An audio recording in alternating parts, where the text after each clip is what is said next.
네. 잘 지내셨나요? 오늘 제 2장 완전한 진리 2장 세 번째 시간입니다. 오늘은 그 138 페이지 138쪽 조각난 헌신 부분부터 살펴보겠습니다.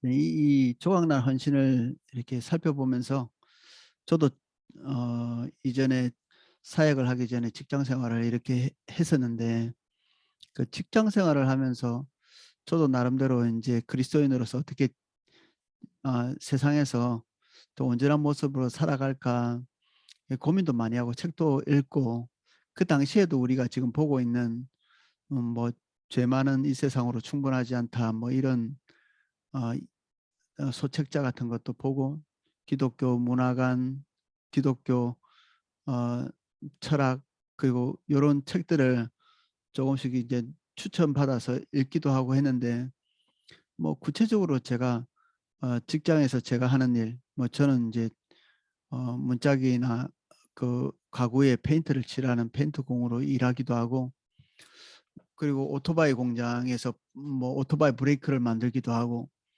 뭐 수도 파이프를 깎는 금속 가공업을 하기도 하고, 뭐 쌀을 배달하기도 하고, 아주 다양한 직종에서 일을 한 것 같아요. 근데 그 일들을 하면서 내가 기독교인으로서 그 일 자체의 의미를 둔 적은 많지 않았던 것 같아요. 이제 일에 의미를 둔다는 것은 뭐 내가 이 페인트라든지 이런 거 할 때는 페인트 업계에서 좀 유능해져야 되겠다, 하나님의 형통함을 좀 사람들에게 보여주고 싶다, 이런 욕망들은 있었지만, 그 종교적인 어떤 그 우월감을 느낄 수 있는 자리에 있고 싶었죠. 당연히 이제 그 직장 생활을 하는 동안에는 내가 기독교인이라는 사실을 잊어버리지 않고 도덕성, 특별히 돈과 관련돼서, 그리고 어, 누구나 다 부도덕한 행동이라고 하는 것들은 제가 거의 하지 않았거든요. 기억이 안 난다는 얘기입니다. 정말 내가 했는지 했을 수도 있지만 제가 기억나는 부도덕한 행동은 없었던 것 같은데, 그럼에도 불구하고 그 일 자체가 이제 하나님으로부터 받은 소명이다, 이런 생각을 해본 일은 거의 없는 것 같아요. 그래서 음, 쉽게 직장을 그만두기도 하고, 뭐 다른 직장을 또 얻어보기도 하고, 어떤 하나님의 새로운 어떤 계기나 이런 것들을 기대하기도 하고, 그랬었던 기억이 있습니다. 신학을 하려고 해서 그랬을까? 뭐 신학은 제가 마음의 염두에도 두지 않았는데, 어쨌든 제 직장 생활에서 최선을 다한 그 결과는, 여기에도 뭐 그런 내용이 좀 있던데, 도덕성 말고는 별로 없었다는 생각이 듭니다. 우리 지체들도 뭐 저랑 별반 다른 것 같지는 않더라고요. 본인들이 하나님의 소명으로 얻은 그 직장에 대해서 그리스도인으로 살아간다는 것 자체가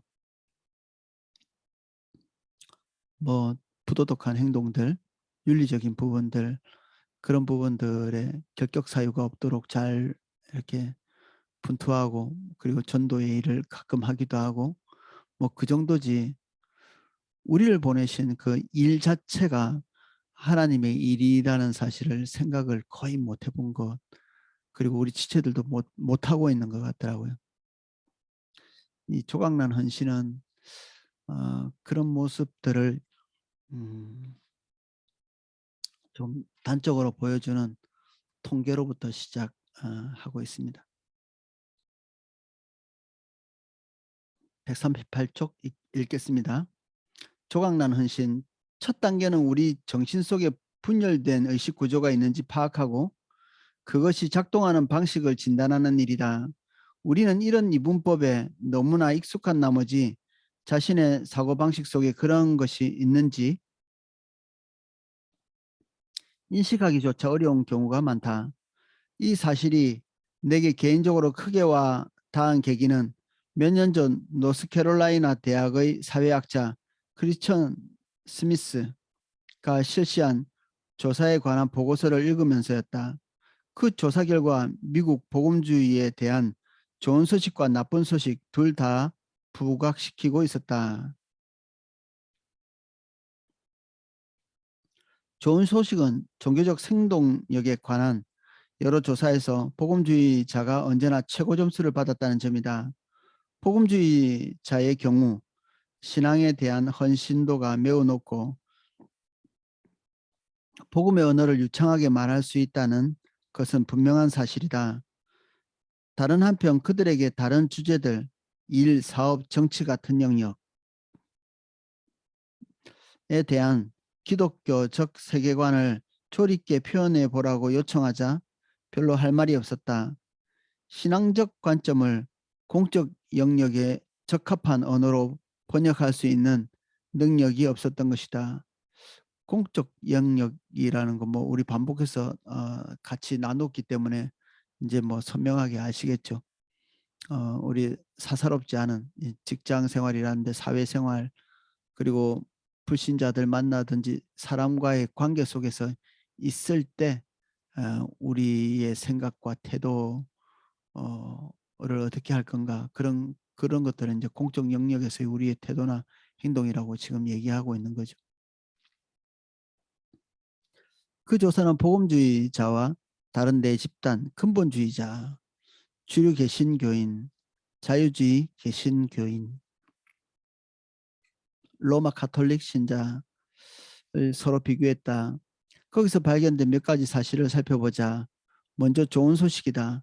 성경에 대한 견해를 물었을 때 복음주의자의 97%가 하나님의 영감으로 기록된 오리 없는 책이라고 대답했다. 이를 다른 집단들의 경우와 비교해 보자. 성경에 대한 그 어떤 신뢰 이런 것들이 있어야 이제 희망이 있겠죠.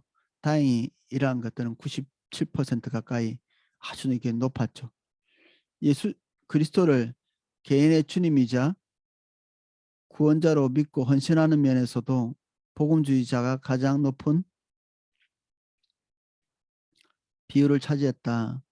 복음주의자가 97%였습니다. 이것도 신앙이 자기에게 매우 중요하다고 말한 비율을 보면 이렇다. 신앙은 저에게 굉장히 중요해요 라고 말하는 사람들이 복음주의자가 78%입니다. 적지 않죠. 절대적인 도덕 기준이 존재하는지 묻는 질문에 그렇다고 대답한 비율은 다음과 같다. 이거는 복음주의자가 이 질문에 75%가 대답을 했습니다. 당신의 신앙에 회의가 되는가? 전혀 그런 적이 없다고 대답한 비율은 다음과 같다. 복음주의자의 71%가 신앙의 회의를 느껴본 적이 없다. 이렇게 확신에 차 있다는 거죠. 자유주의 개신교회는 44%이며 자유주의는 세속의 영향을 많이 받은 그런 기독교인들이죠.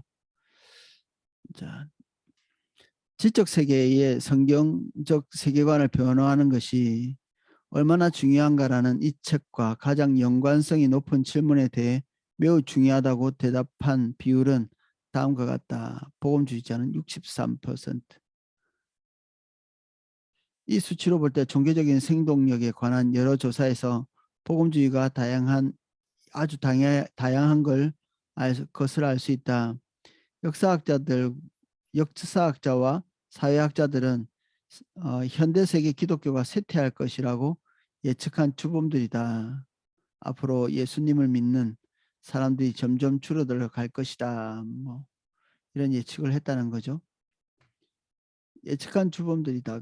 사회는 근대화 되는 과정에서 필연적으로 세속화의 길을 걸을 것이라는 이른바 세속화 논제를 그들 대부분이 수용했다. 그런데 미국의 세속화 정도는 이제까지 매우 과장되게 부풀려 왔다. 하지만 드러난 증거는 오늘날처럼 고도로 근대화된 사회에서조차 복음주의가 건재하고 있음을 보여준다. 이것이 좋은 소식이라면 나쁜 소식은 무엇일까? 나쁜 소식이란 공적 영역에 속한 이러한 이슈에 대해 성경적 세계관의 관점에서 정연하게 설명해 보라고 했을 때 아무도 대답하지 못했다는 사실이다. 조사 대상을 통틀어 단 한 사람도 없었다. 응답자들은 순전히 개인적인 도덕과 종교적인 헌신의 언어로 말했고 사회나 정치 혹은 문화에 관한 기독교 철학은 제시하지 못했던 것이다.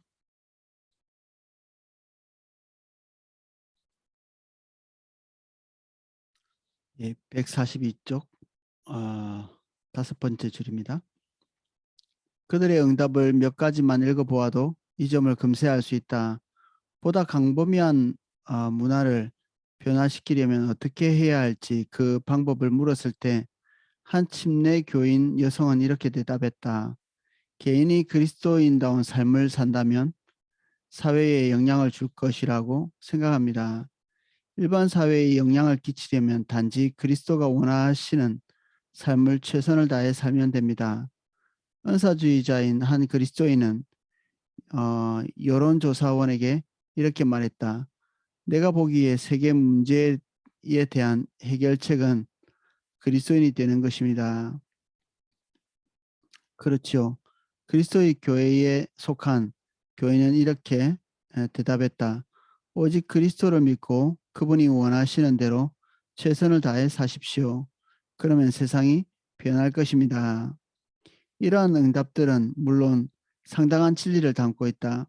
하지만 그것은 어디까지나 개인의 회심과 개인의 영향력에 국한된 진리다. 응답자 가운데 현대 공적 삶을 지배하는 세계관을 비판한다거나 사회에서 사회에서에 관한 기독교적 이론을 개발할 필요에 대해 말하는 사람은 한 명도 없었다. 기독교가 어떻게 일과 사업의 영역에 영향을 미칠 수 있을지를 묻자 대다수의 일터의 대다수가 일터의 종교적인 활동을 도입하는 것만 생각했다. 뭐 예를 들면 뭐 어, 정기적으로 이렇게 예배를 드린다든지 신우회를 한다든지 그런 활동이죠. 저도 이전에 신우회 활동을 많이 해봤었는데 어, 그렇게 이제 수명이 오래 가지는 못하더라고요. 그 자체를 가지고서는. 구두자를 위한 교회의 한 여성은 이렇게 답했다. 기회는 많습니다. 회사에 있는 시간을 이용한 성경부 조창기도회 이런저런 전도 활동 등 오순절 교단에 속한 한 남성은 이렇게 대답했다. 나는 일꾼들이 일을 하면서 지나친 욕설을 못하게 합니다. 금주, 술이 덜 깬 상태로 출근하는 것 금지. 거의 날마다 아침에 일을 시작하기 전에 우리는 기도합니다. 다 종교적인 일들이죠. 윤리에 대한 이야기고 다른 다른 응답자들은 일터에서 행하는 도덕적 증인의 역할을 강조했다. 그리스도인은 고용인들 가운데 가장 정직한 사람이 되어야 합니다. 한 장로 교인 남성이 답했다.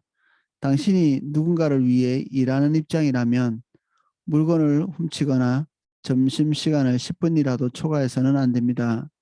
사람들이 가장 많이 언급하는 요소는 정직이었다. 그리스도의 교회의 한 남성은 그리스도인들이 모두 정직하기 때문에 잘할 겁니다라고 말했다. 한 침례교인 여성은 당신이 하는 거의 모든 일이 저절로 잘 돌아갈 것이라고 했다. 물론 우리는 일터에서 성경부를 시작하거나 도덕적 영향을 끼치려고 애쓰는 이들을 칭찬해야 마땅하다. 하지만 일 자체에 대한 성경적 관점은 어떻게 되는가? 응답자들이 자신의 일을 하나님께 대한 섬김으로 또는 문화명령의 성취로 고백하지 않는다면 무엇인가 빠져 있는 것이다. 응답자들에게 그 같은 대답을 강조했건만 성경적 경제 원리를 제시하거나 전반적인 경제 세력 또는 제도의 영향력을 인식하는 사람이 하나도 없었다. 마지막으로 정치에 관해서는 어떨까? 복음주의 계통의 모라비안 교회에 다니는 한 여성은 이렇게 대답했다. 그리스도인 정치 영역, 그리스도인이 정치 영역에서 이룰 수 있는 것이 무엇인가? 도덕적 존재로 거기에 있는 것. 그리스도의 교회에 속한 한 남성은 이렇게 응답했다. 왜 그리스도인이 활동적이어야 하는가? 그것은 영혼을 구원해야 하기 때문이라고 생각하고, 만일 내가 정부에 몸담고 있어서 누군가를 도울 수 있다면 무척 기분이 좋을 것이다. 뭐 이런 누군가를 돕는다는 것을 복음을 전해서 지옥 가지 않도록 이제 한다는 그런 얘기죠. 그리스도인이라면 어디든지 어디에 있든지 전도자로 부름받았다는 사실을 부인하지 않을 것이다. 물론 정치 영역도 포함해서 말이다.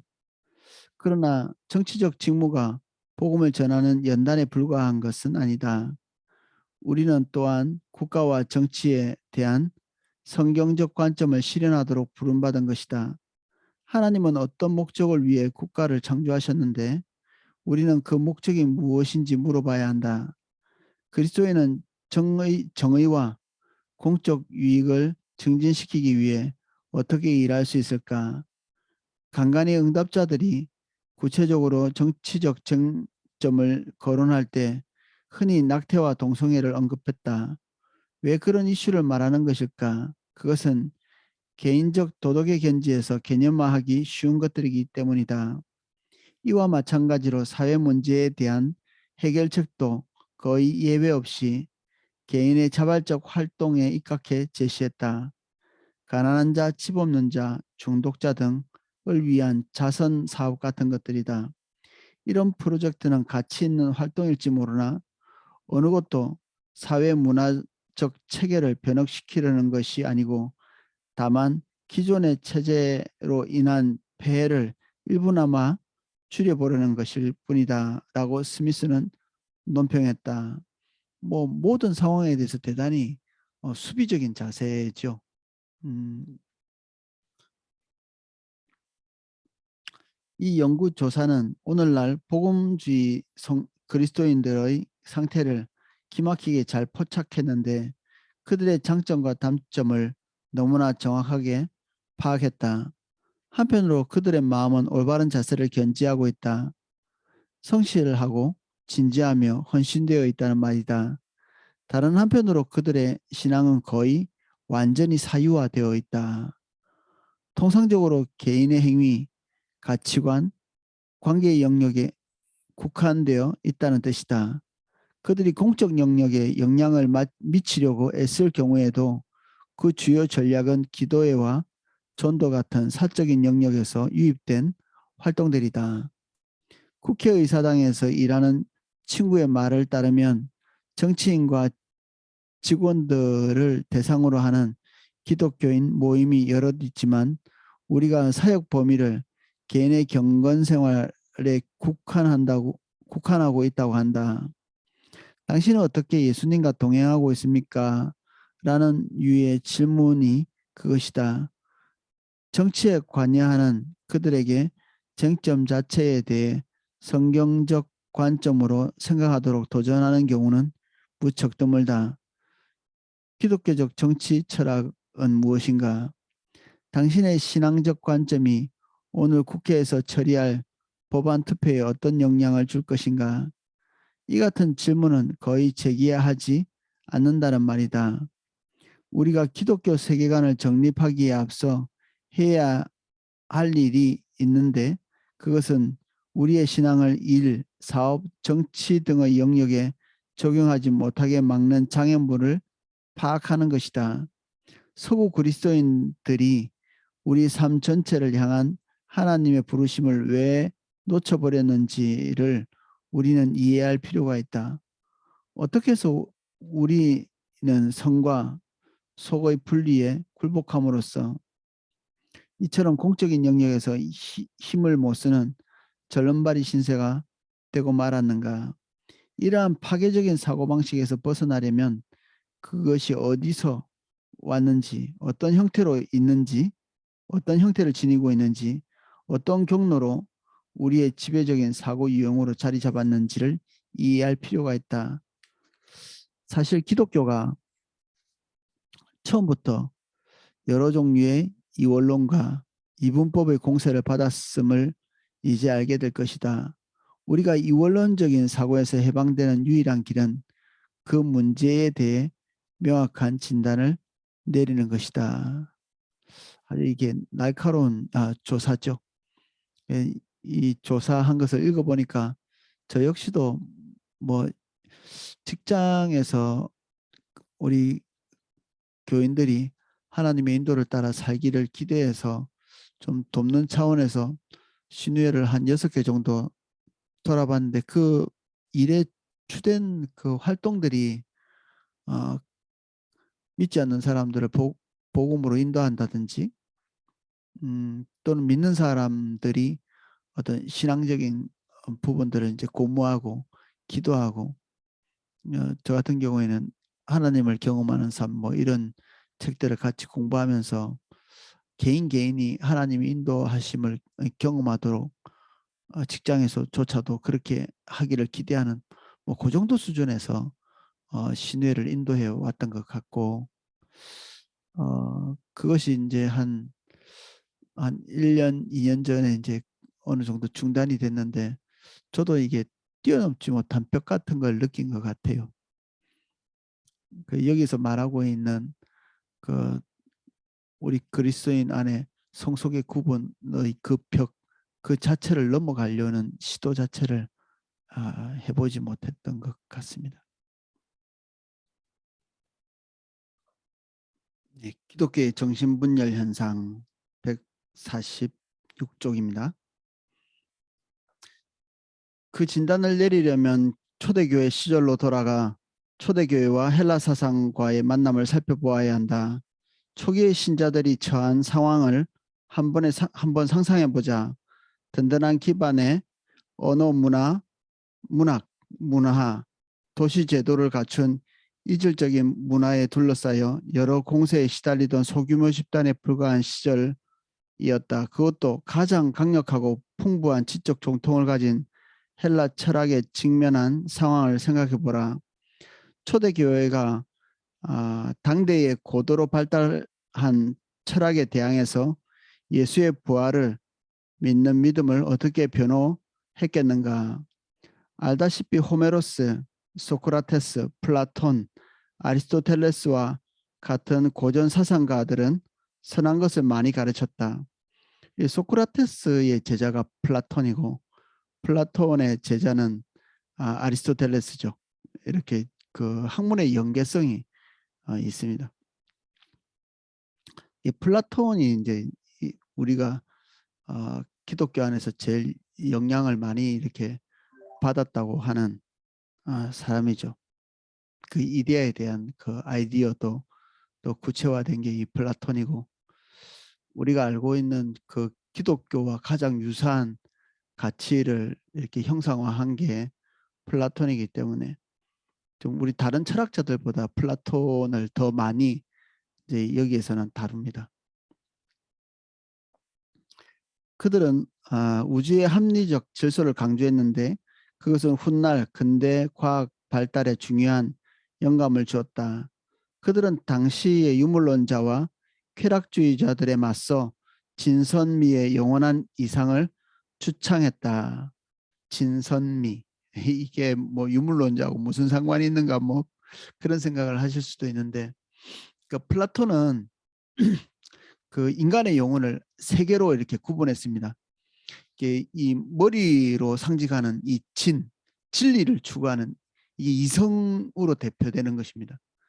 인간에게 제일 중요한 게 뭘까? 가장 중요한 것. 그게 이제 진이라는 거예요. 이 이성으로 판단하는 모든 것들. 이게 주로 이제 눈에 보이는 신체 부위라면 뇌를 말할 수 있는 거죠. 그다음에 선은 이렇게 심장을 대표로 해서 말하는 건데 이거는 이제 두 번째로 중요하다고 볼 수 있겠죠. 이건 종교적인 것이고 우리의 의지를 동원해서 하는 것이고, 플라톤은 이게 종교는 의지와 관련돼 있다 이렇게 생각했었거든요. 그 다음에 이제 미인데, 미는 그 인간의 욕구, 이게 위장을, 이게 위를 이렇게 형상화해서 얘기하는 건데, 이거는 이제 인간의 욕구와 관련돼 있죠. 그게 이제 예술적인 것. 그래서 선, 진, 선, 미 이렇게 해가지고 세 개로 이렇게 구분했는데, 그 중에 이제 제일 가는 거는 진, 머리고, 그 다음에 심장, 그 다음에 이제 위장, 이렇게 이제 가치를 조금씩 이제 떨어뜨려서 생각하는 거죠. 그래서 그 세상의 그 아름다운 것, 눈에 보이기 좋은 것, 욕구 이런 것들은 미에 해당하는 거기 때문에 가치가 진이나 선보다는 조금 떨어지는 거죠. 머리와 심장, 그 다음에 이제 위장, 욕구가 있기 때문에, 그 전에 사람들이 이제 사람의 쾌락이, 한 개인 개인이 쾌락이 중요한 것이라고 이렇게 생각 해왔던 사람들의 생각을 어, 누추하게 이렇게 만든 거죠. 에비구레오, 성경에는 이제 그렇게 나옵니다. 에비구레오. 그 우리가 그 세계사 시간에 배운 단어로는 에피쿠로스 학파를 얘기하죠. 이 에비구레오라고 하는, 이 성경에서 말하고 있는 그런 경향성을 가지고 있는 사람들, 그런 생각을 가지고 있는 사람들이 인간의 그 평온, 쾌락, 이것은 육신적인 것뿐 아니라 정신적인 것까지 포함하고 있는 것입니다. 그 정신적인 그리고 육체적인 쾌락이 뭐 그게 전부가 아니겠어? 뭐 이런 생각을 가지고 있는 사람들이 쾌락주의자들이었죠. 에비구레오. 근데 우리 앞에 이제 조금 설명하고 넘어왔던 공리주의자들하고도 생각이 좀 비슷하겠죠. 공리주의도 최대 다수 최대 행복, 인간이 이제 최대의 행복을 누리는 것, 즐거움을 누리는 것, 그리고 쾌락을 누리는 것, 이게 가능하면 많은 사람들이 누릴 수 있는 그게 윤리다, 뭐 이렇게 표현해 놓고 있는데, 에피쿠레스와 이게 다른 거는, 에피쿠레스는 한 개인을 얘기하고 있는 거고, 그리고 공리주의는 한 사회 또는 집단, 국가, 뭐 이런 공동체 전체로 이제 확장한 개념이 좀 다를 뿐이죠.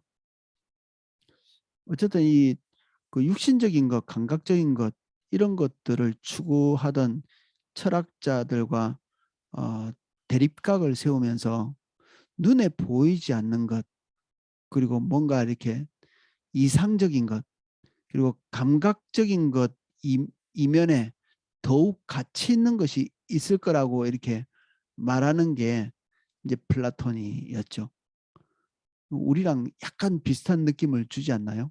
우리가 지금 눈에 보이는 이 세계보다는 어떤 천상의 세계, 영적인 세계, 이런 것들을 더 가치 있게 여기는 그런 뉘앙스도 성경은 얼마든지 이렇게 찾을 수 있거든요. 그러니까 이제 플라톤이 말하고 있는 이 가치를 가져와서 수용하기가 대단히 이렇게 쉬운 어떤 충동을 받죠. 진선미, 진선미. 아, 이게 그래서 이 진선미라고 하는 개념이 어, 어떤 이데아하고 연결도 많이 되어 있죠. 그래서 플라톤은 이 진을 추구하는 가장 고귀한 가치인 이성을 따라서 어, 뭔가를 판단하고 일할 수 있는 사람이 정치를 해야 된다 이렇게 생각했었거든요. 그게 누굴까요? 철학자들이죠. 철학자들.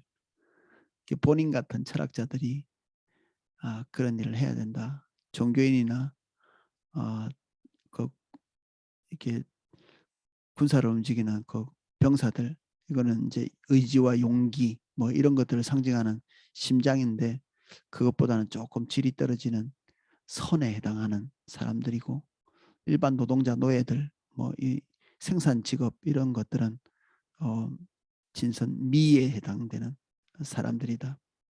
이런 구분들을 좀 해놓고 있습니다. 플라톤에 대해서는 이제 조금 읽어가면서 조금 더 설명해 보겠습니다. 그들은 우주의 합리적 질서를 강조했는데 그것이 훗날 근대 과학 발달에 중요한 영감을 주었다. 그들은 당시 유물론자와 쾌락주의자들에 맞서 진선미의 영원한 이상을 주창했다. 그 눈에 보이는 감각적인 것이 다가 아니라 이성으로 꿰뚫어 볼 수 있는 어떤 세계, 그게 중요하다는 겁니다. 이성으로 꿰뚫어 볼 수 있는 세계. 이건 감각적인 세계는 아니죠.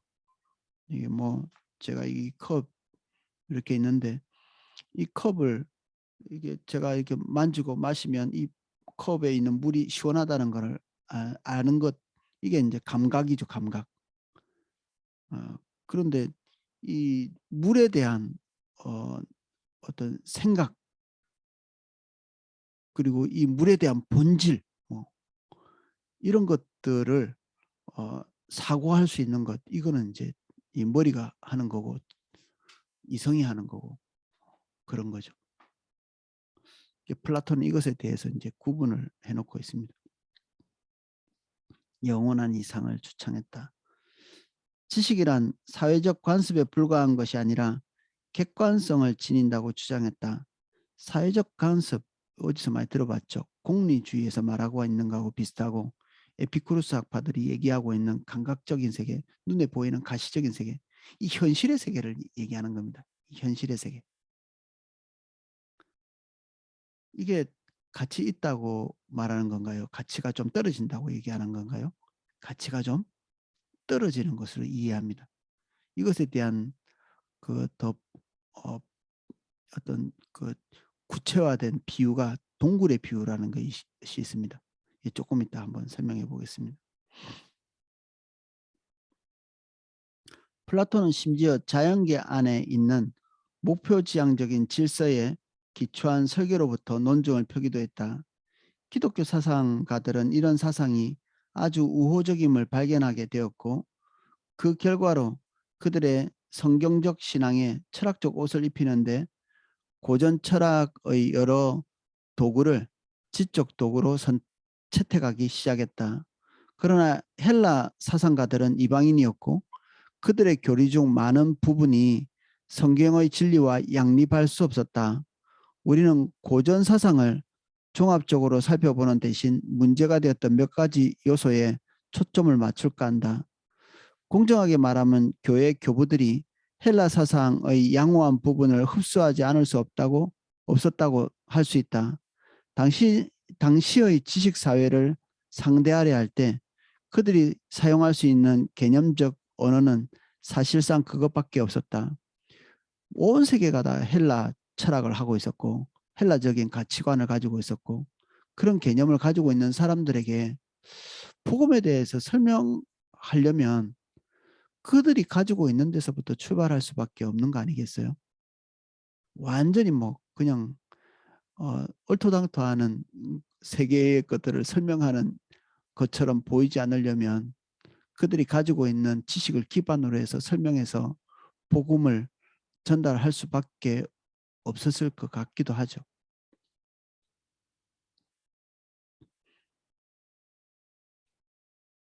하지만 그와 더불어 심각한 부정적인 꾸러미도 함께 따라왔다. 특히 셰퍼가 실제에 대한 이층적 견해라 부른 것이 그것이다. 고전 사상은 물질과 영혼 사이에 뚜렷한 이분법을 설정하고 물질의 영역을 영혼의 영역보다 가치가 떨어지는 것으로 취급했으며 때로는 완전히 악한 것으로 여겼다. 그렇게 함으로써 구원의 의미를 물질 세계에서 영혼을 해방시켜 하나님께로 올라갈 수 있게 하는 금욕적 훈련에 근거해 이해했다. 이런 설명이 추상적으로 들릴 수 있다. 이제 기독교 사상에 가장 큰 영향을 끼친 두 인물을 구체적으로 검토해 보자. 이 지금 방금 읽었던 부분, 물질의 세계, 이게 어, 비본질적이고 그리고 영적인 세계, 앞으로 우리가 갈 천국이나 이런 것들이 진짜 본질적인 세계라고 우리가 이해하게 된 것은 플라톤이 가지고 있는 생각과 아주 이렇게 똑같은 생각이라고 볼 수 있습니다. 플라톤은 눈에 보이는 가시적인 세계가 사실은 허상이라고 생각했습니다. 마치 동굴 안에서 바깥에서 들어오는 그 빛에 비추어진 어떤 사물의 모습, 당연히 그림자죠. 실제는 아닌데 그림자의 모습입니다. 밖에 나무가 한 그루 있는데 빛을 통해서 그 그림자만 동굴로 이제 비친다고 생각해 보십시오. 마치 그림자 놀이를 하는 거하고 똑같죠. 그림자 놀이. 진짜 실체는 그림자가 아니고 나무죠. 나무의 그림자가 아니라 나무가 진짜죠. 근데 이 세상에 사는 사람들은 동굴 속에 있는 사람들처럼 실체는 볼 수 없고 동굴 밖에 있는 실체는 볼 수 없고 바깥에서 들어오는 그림자만 볼 수 있다. 근데 사람들은 그 그림자를 진짜 실체로 보고 실체로 이해한다는 것입니다. 우리가 눈에 보이는 나무, 꽃, 그리고 뭐 형형색깔의 이게 사물들, 우린 그런 것들을 다 보면서 실체라고 생각하잖아요. 동물, 사람, 그 자동차. 근데 이런 것들은 실체가 아니라는 겁니다. 동굴 속에 있는 그냥 그림자에 불과하다는 거죠.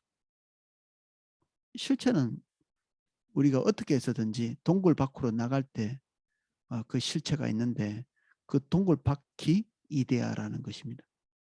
그 이데아는 감각으로는 알 수 없습니다.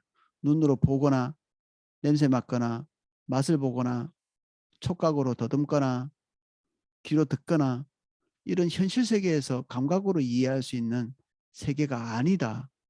그건 어떻게 알 수 있는가? 그럼 이데아는 그 본질적인 것은 그게 이제 이성의 힘이죠. 이성으로 그런 것들을 꿰뚫어 볼 수 있다.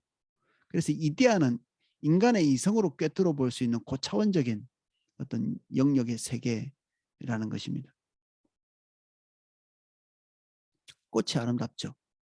근데 꽃의 아름다움은 꽃 자체의 아름다움보다는 그 아름다움이라고 하는 어떤 궁극의 이데아의 세계가 있기 때문에 거기서부터 나오는 어떤 그림자가 우리가 눈에 보이는 이 뭐 여기 해바라기 꽃도 있는데 그런 거라는 거죠. 좀 이해가 되시나요? 예, 반복해서 계속 얘기해 보겠습니다.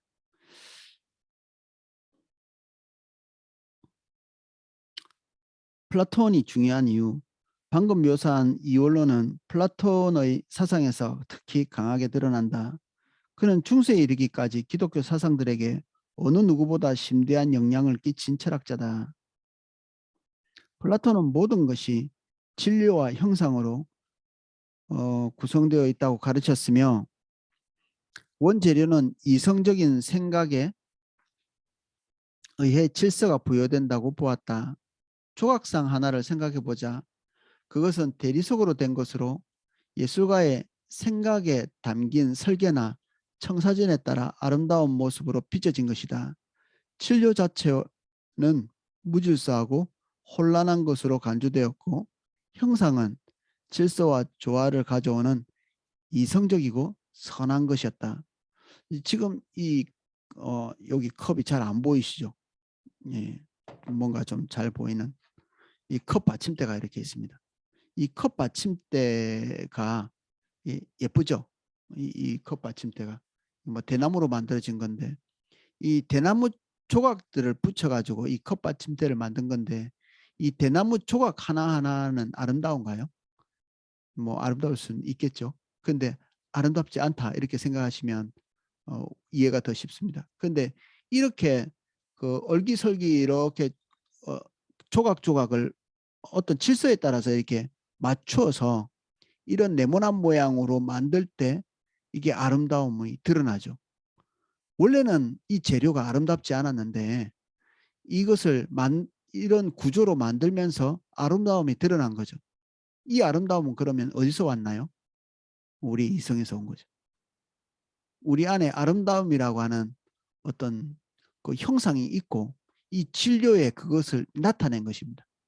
대리석 조각이 이렇게 있다. 우리 뭐 사진 같은 데서 보는 비너스상이나 아니면 데, 그 데이빗상, 다비드상이라고 부르는 이런 그 인간의 아름다운 이 육체를 조각해 놓은 그런 것들이 재료는 뭐 대리석 같은 거죠.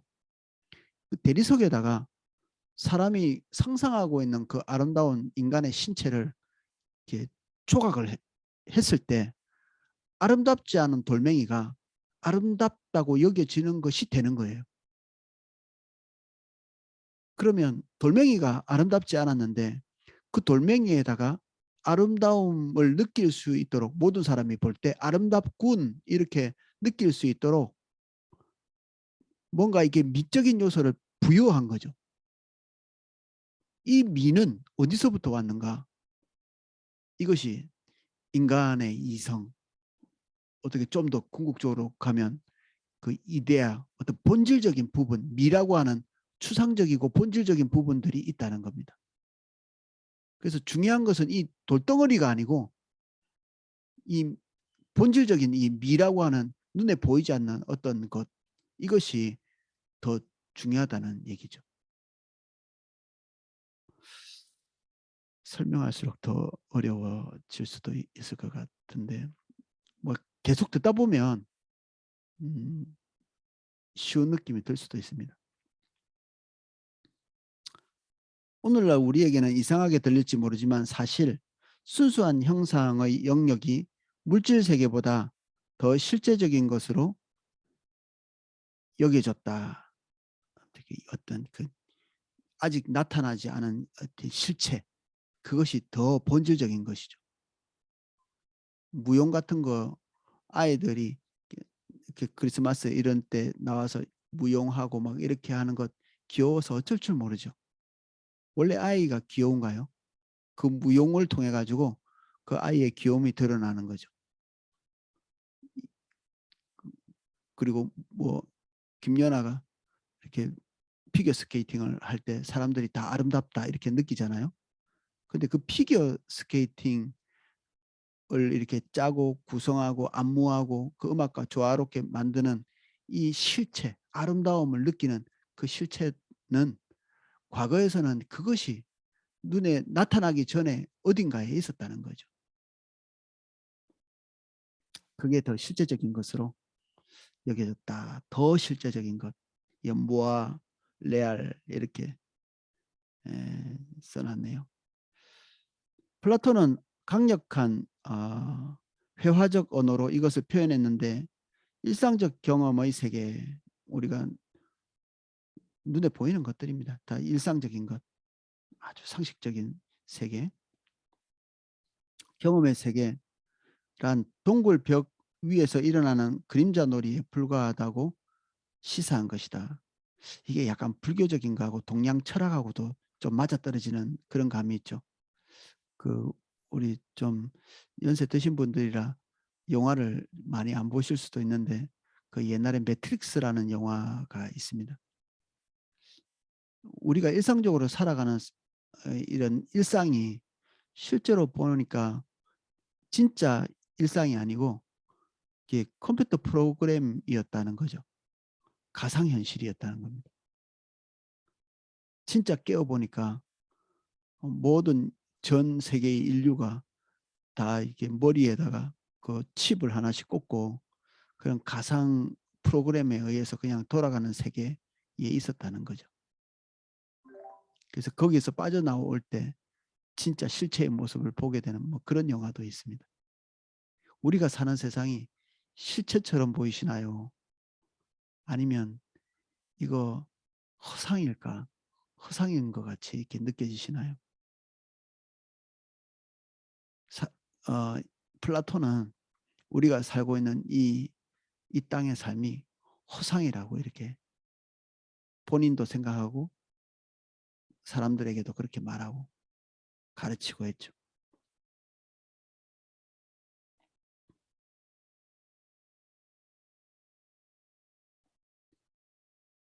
대다수의 사람들은 그 그림자 쇼, 이게 우리 일상적인 삶이 이 그림자 쇼라고 말하는 것입니다.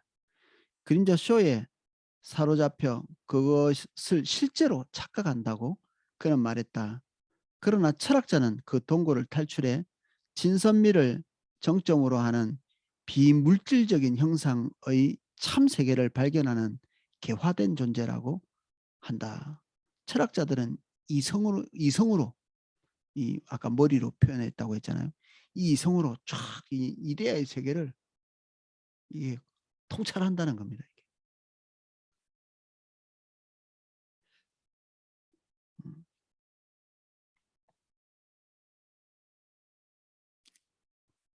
플라톤의 회화적 언어가 가리키는 요점은 물질 세계가 오류와 환상의 영역이라는 것이다. 우리가 일상은 다 허상이라는 것이죠. 참 지식에 이르는 길은 우리의 지식을 신체적 감각에서 해방시켜 이성이 형상의 영역을 꿰뚫는 통찰을 갖게 하는 것이다. 이게 그 반야신경이 어떻게 보면 그 불교인들이 외우는 뭐 사도신경 비슷한 거라고 볼 수도 있는데 뭐 웬만큼 불교에 이렇게 들어간 사람들이 다른 거는 못 외워도 반야신경은 다 외우거든요. 그 안에 이런 비슷한 내용들이 있습니다. 색즉시공, 공육시색. 이게 눈에 보이는 것은 없는 것이고 그리고 공은 즉 색이고 색은 즉 공이고 이 눈에 보이는 세계가 다 허상에 불과하다는 얘기. 그리고 허상이나 이데아나 뭐 구분할 것이 없다. 뭐 이런 얘기이기도 하고 그렇습니다.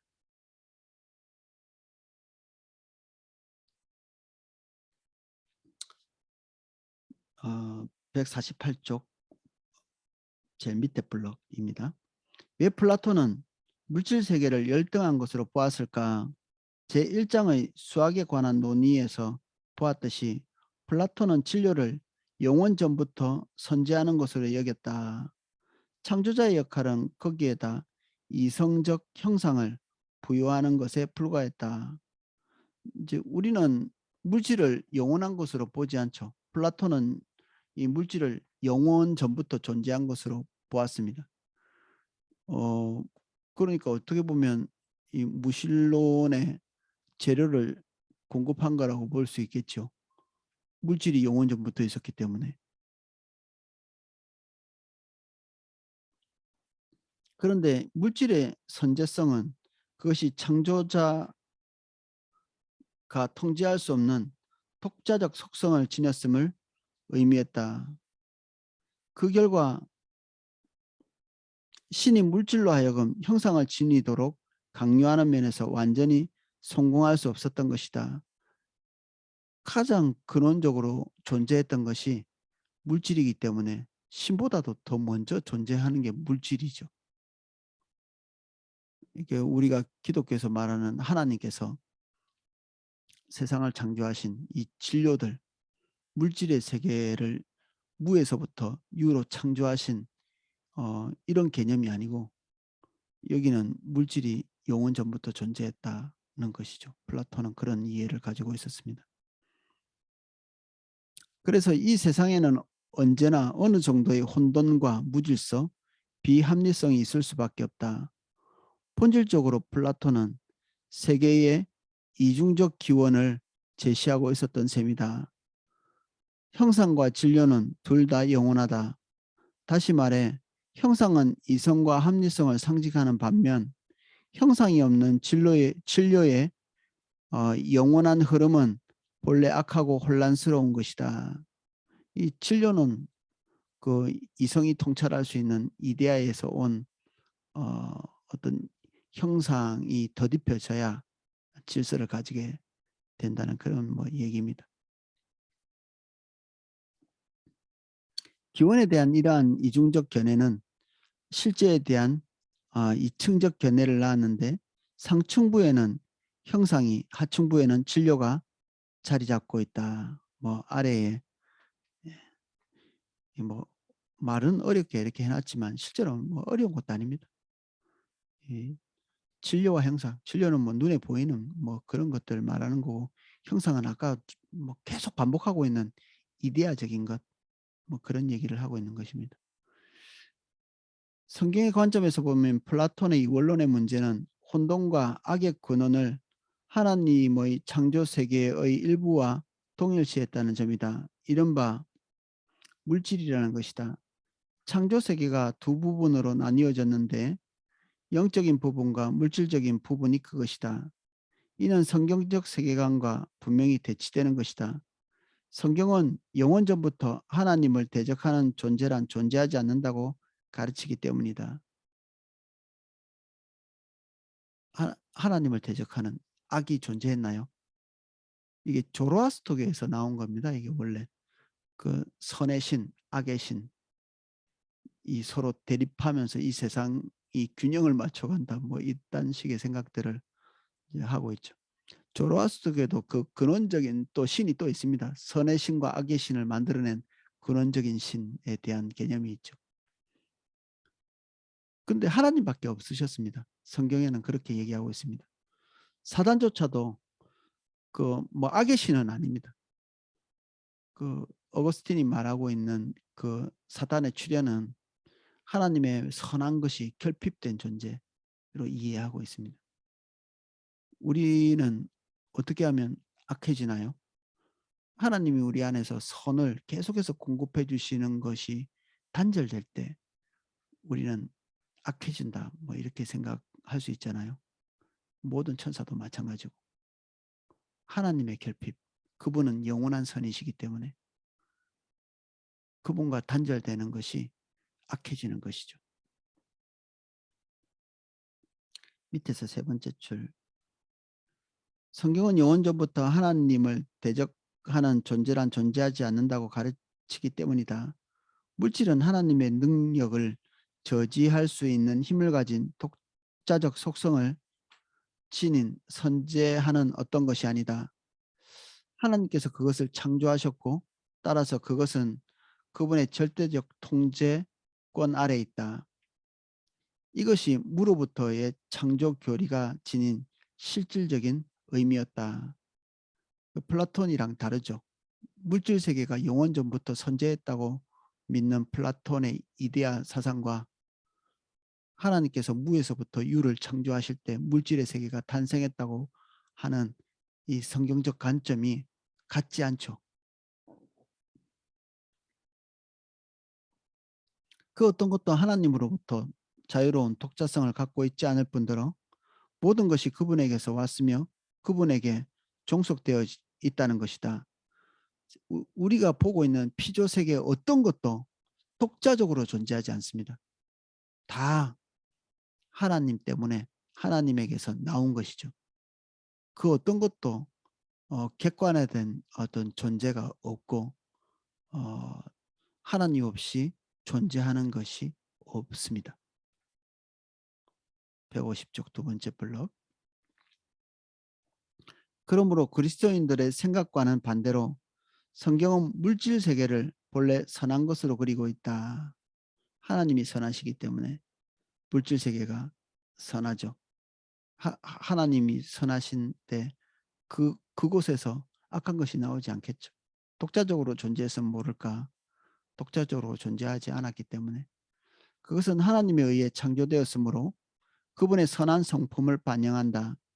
성경은 악을 물질이나 창조물의 어떤 부분과도 동일시하지 않고 죄와 동일시하는데 죄는 본래 선한 하나님의 창조 세계를 뒤틀리게 하고 왜곡시키는 것이다. 독자적으로 뭔가 있는 게 아니라 결핍됐다 이렇게 보는 것입니다. 하나님의 것이 결핍된 것 그것이 악이 되겠습니다. 이를테면 성경은 몸을 본래부터 죄 많은 것이나 가치가 덜한 것으로 여기지 않는다. 바울이 갈라디아서 5장에서 육신의 정욕을 피하라고 우리에게 권고할 때 그가 언급하고 있는 것은 바디, 몸이 아니라 육신, 이 죄된 성질을 얘기하는 거죠. 이 몸을 얘기하는 게 아니라 이 몸은 선하죠. 근데 이 몸이 하나님의 뜻을 배반하고 무한히 자기 욕구를 추구하는 방향으로 나가는 것 이게 육신인데 이것은 죄악된 본성을 가리키는 전문 용어이다. 종교적 용어죠. 다른 데서는 잘 쓰지 않죠. 만일 몸이 본래 죄악된 것이라면 성육신은 불가능했을 터인데 왜냐하면 몸으로 예수님이 오시는 순간에 악, 악의 존재가 되는 것입니다. 몸이 악하기 때문에. 예수님이 하나님이신데 진짜 악한 부분이 있다면 우리를 대속할 분으로서는 결격 사유가 생기는 거죠.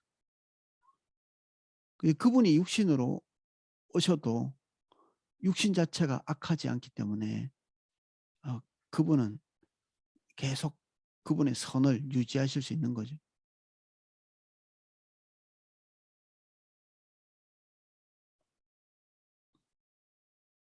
하나님께서 친히 인간의 형태를 취했다는 이 놀라운 사실만 보아도 몸의 존엄성을 넉넉히 알 수 있다.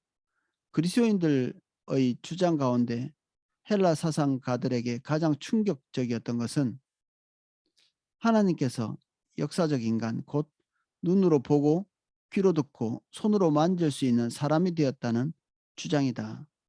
이성적 탐구는 더 이상 감각의 세계를 무시할 수 없게 되었고 역사를 고려 대상으로 삼지 않으면 안 되었다. 그전에는 고려 대상이 아니었죠. 가치가 떨어지는 세계이기 때문에 호상이기 때문에 아까 말했듯이 동굴 안에 있는 그림자에 불과하기 때문에 그거 연구해봤자 뭐 하겠어요. 아무것도 가치가 없는 일인데. 근데 그리스도인들은 그렇게 생각하지 않았거든요. 충분한 가치가 있는 것으로 여겼죠. 그러니까 고려의 대상이 되는 것입니다. 그리스도의 성육신과 죽음과 부활 같이 시간과 공간에서 일어난 사건들 말이다. 이게 가시적인 세계에서 일어났던 이야기죠. 역사상 있었던 이야기입니다. 아우구스티누스, 우리 어거스틴이라고 부르기도 하는 그런 교부입니다. 기독교에서는 사도들에 의해서 교회가 처음 이렇게 기둥처럼 세워졌죠. 그 이후에 사도들이 죽고 난 다음에 그 제자들을 속사도라고 합니다. 그 시대를. 사도시대, 속사도시대. 그리고 그 제자들이 이제 교회를 가르치고 또 지도하고 했던 시대를 교부시대라고 하는데 이 아우구스티누스가 이제 그런 시대이죠. 한 뭐 300년 이렇게 흘러가는 그 어간쯤에 있었던 사람입니다. 이를 달리 표현하면 성경은 인간의 딜레마를 도덕적으로 규정하고 있다는 것이다. 문제는 우리가 하나님의 명령을 위반했다는 점이다. 그런데 헬라에는 인간의 딜레마를 형이상학적으로 규정했다. 이 경우 문제는 우리가 신체적 물질적 존재라는 점이다. 만일 물질 세계가 나쁘다면 종교적인 삶의 목표는 삶의 물질적인 측면을 피하고 억누르고 궁극적으로 그로부터 탈출하는 것이 된다. 어떻게든지 육체를 괴롭히고 육신을 어, 초점 맞추지 않고 이 몸을 얘기하는 겁니다. 육신은 죄된 성향이 아니라 그야말로 우리의 몸 자체를 얘기하는 거죠.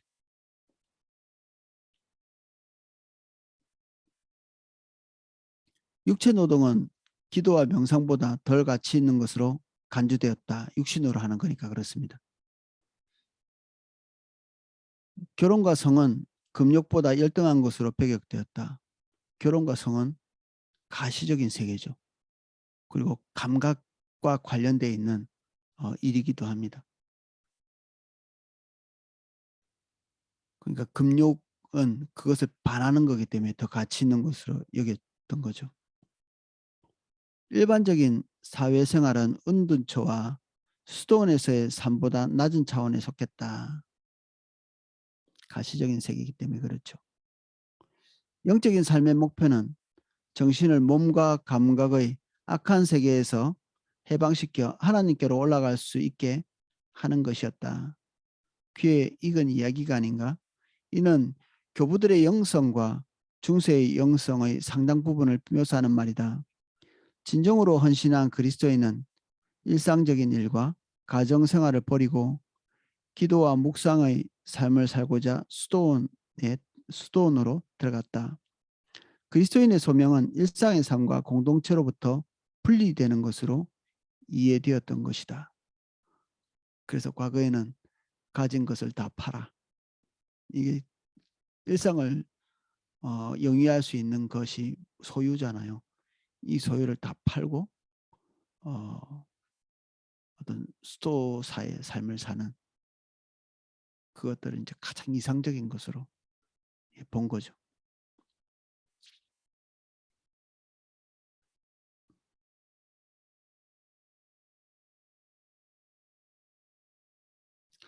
이런 생각은 성경이 아니라 헬라 철학에서 유래한 것이었다. 많은 교부들이 플라톤주의의 영향을 깊이 받았는데 그 중에는 알렉산드리아의 클레멘트, 오리게네스, 오리겐이라고도 부르고 뭐 히에로니무스, 아우구스티누스 등이 포함된다. 그들의 저수를 보면 한편으로는 세계의 이중적 기원을 거부하고 창조의 선함을 강하게 주장하는 입장을 견지했다. 창조 세계의 모든 면이 하나님의 손에서 나왔으므로 그분의 작품이라는 도장이 찍혀 있다. 하지만 다른 한편으로는 그들 대다수가 그리스도인의 물질 세계에 대한 부정적 태도를 적어도 일부나마 흡수한 것이 사실이다. 이 두 가지가 뭐 혼재되어 있죠. 그 시대에 살았기 때문에 이게 뭐 피할 수 있는 일이 아니었을 수도 있습니다. 그 가운데 가장 영향력이 컸던 인물이 아우구스티누스다. 그는 총명했으나 불량한 젊은이로 어머니의 기독교 신앙에 반기를 들고 진리를 찾아 지적으로 탐구를 했던 인물이다. 그 마니교에 빠지기도 하고 그리고 기독교로 들어오기 전까지는 성적으로 굉장히 문란한 삶을 살았다고 하고요. 어머니가 또 억지로 그 임신한 그 여자를 억지로 이게 분리시켜서 그것도 참 이렇게 비기독교적인 방책이죠. 성경은 그런 경우가 있을 때는 결혼시켜서 그 여성을 끝까지 책임지도록 이게 성경적인 원리거든요. 근데 뭐 이 시대에는 그게 마치 이렇게 더 하나님 앞에 헌신적인 사람이 되는 것처럼 모나카가 가지고 있었던 생각도 그 시대를 벗어나지는 못했던 거죠.